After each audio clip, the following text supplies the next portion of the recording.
Good morning. Today we look into some theory parts regarding simple harmonic motion, SHM. Simple harmonic motion is a periodic motion. Any motion which repeats after equal interval of time is called a periodic motion. Any motion which repeats after an interval of time is known as a periodic motion, and SHM is a periodic motion. Simple harmonic motion is a special type of periodic motion. For a periodic motion to be simple harmonic motion, there are two conditions. There are two conditions for a periodic motion to be simple harmonic. That conditions are: first one, the acceleration of the body or particle performing periodic motion should be proportional to the distance of the body or particle from a fixed point called center of SHM, center of simple harmonic motion. That means the acceleration of the body or a particle which performing simple harmonic motion must be proportional to the distance of the body from a center of the simple harmonic motion. Second condition, the acceleration of the body or particle should always directed towards the mean position. Acceleration always directed towards the mean position. These are the two conditions for a periodic motion to be SHM. Okay, then consider a particle moving along a circumference of a circle with a radius capital R. Sorry, this radius small letter r. This radius of the circle small letter r with the uniform angular velocity. With the uniform angular velocity omega. Here the particle P moves with a uniform angular velocity omega along a circumference of a circle with the radius small letter r. Then let P be the position of the particle at any time t. Let P be the position of the particle at any time, any instantaneous time t. Then capital M is the projection of the particle along the diameter of the circle. M is the projection of the particle along the diameter of the circle, along the diameter AB, When the particle move along arc ACB, then the projection M moving along A to B. Then the particle move along DBA, along arc BDA, then this projection moving from B to A. Then that projection moving from B to A. Then completing the simple harmonic motion. This type of motion is known as SHM, simple harmonic motion. Projection of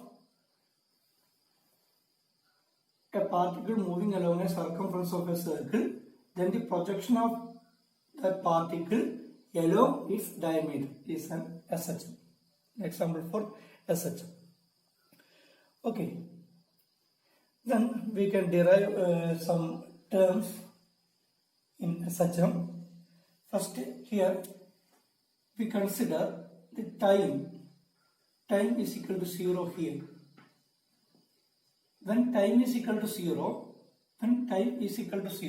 the particle is at A. That means when we consider this angle, this angle as theta, then when t is equal to 0, theta is equal to omega t, angular velocity into time is equal to angular displacement. Then when time is equal to 0, theta is equal to 0. Theta is equal to 0 means that particle is at A. That means that particle is at the extreme position. Then the displacement of this projection M from the mean position O, displacement of the particle from the mean position displacement of this particle or this projection along from the mean position O is equal to x, then x is equal to r. This distance OP is equal to r cos omega t, r cos omega t. X is equal to r cos omega t. Then theta is equal to omega t. We know that theta is equal to omega t. When t is equal to time period Tp, time period of one complete revolution, then t is equal to Tp. When t is equal to Tp, then theta will become 2 pi. Then we know that theta is equal to omega into t. Then when theta is equal to 2 pi is equal to omega is always a constant, angular velocity is a constant, omega into Tp. That means Tp is equal to 2 pi by omega. Tp is equal to 2 pi by omega. And x is equal to r cos omega t, and Tp, time period of one oscillation, is equal to Tp is equal to 2 pi by omega. Then from this equation we can derive an equation for velocity. Velocity is equal to displacement is equal to r cos omega t, displacement from mean position when time starts at the extreme position. There are two conditions: when time starts the extreme position and when time starts from the mean position. When time starts from the extreme position, the displacement from mean position, x is equal to r cos omega t. Then velocity is equal to dx by dt. Velocity of the particle dx by dt, that's equal to r omega sin omega t. R is a constant. Then cos omega t, differential of cos omega t is equal to omega into sin omega t.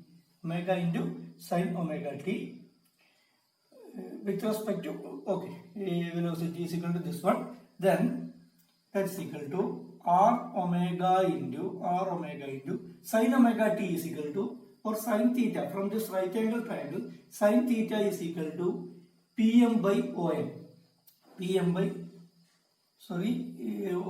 Opposite side by hypotenuse, Pm by OP. Pm by OP, that's equal to r omega into Pm from this right angle triangle, Pm is equal to root of OP square minus OM square. Root of OP square minus OM square divided by OP. OP is equal to radius. Then that's equal to, we can cancel this radius, and omega into root of, here OP square means radius square minus OM square. OM square is equal to x square. And this is the equation for velocity of an SHM. V is equal to omega into root of r square minus x square. Velocity is equal to this. Then final equation, acceleration is equal to dv by dt. That's equal to dv by dt is equal to equation number 1. This one equation number 2. Then dv by dt is equal to, here again r constant, r into omega again constant, and sin omega t dt means cos omega t into omega. This one will be negative value. That's equal to minus r omega square cos omega t. And acceleration is equal to minus r omega square into minus omega square into r cos omega t is equal to r cos omega t is equal to x. R cos omega t is equal to x. Then acceleration is equal to minus omega square x. Acceleration is equal to minus omega square x. Here we can say that acceleration of the particle constituting SHM. Acceleration is always proportional to the distance from the mean position. Here x is the distance from the mean position, and that must be always towards the mean position. Towards the mean position means acceleration is equal to negative omega square x. When x increases, this acceleration is just opposite to that displacement. That means negative sign indicates the direction of the acceleration is always opposite to the x. That means if x is increasing from O to A, the acceleration is just towards this mean position O. Then from these two equations, or from this equation, we can prove that the projection of a particle which moving along a circumference of the circle, then this projection of particle along that diameter constituting an SHM. Here the derivation is when time starts from the extreme position. Then in the next case, when time starts from the mean position, we can derive the same type of equation. When time starts from the mean position, that means when time starts from mean position means t here, then we can treat this angle as theta. Then when t is equal to 0, theta is equal to omega t is equal to 0. Omega t is equal to 0. Theta is equal to omega t is equal to 0 means that particle P must be at C and projection must be at mean position. Then displacement x is equal to 0. Displacement x is equal to 0. Here we can use equation for x. X means this distance is x, distance from the mean position, and x is equal to, general equation for x is equal to, at a particular time p, x is equal to r sin theta or r sin omega t. Then velocity is equal to dx by dt r omega cos omega t. We can treat this velocity as this one. Then acceleration is equal to dv by dt. Here we can use the negative sign because the differential of cos is a negative value. That's equal to r omega into minus sin omega t, sin omega t. That's equal to minus r omega square into sin omega t. That's equal to minus r omega square into, from this right angle triangle, sin omega t is equal to opposite side by hypotenuse. Opposite side is equal to x, and hypotenuse is equal to r. Then that's equal to minus omega square x. Acceleration is equal to minus omega square x. Here again we can prove that proportional to the distance from the mean position and also directed towards the mean position. That is the final answer. We can derive an equation for acceleration and velocity when time starts from the extreme position and when time starts from the mean position. In both cases, we can prove that the entire motion is an SHM. Thank you all.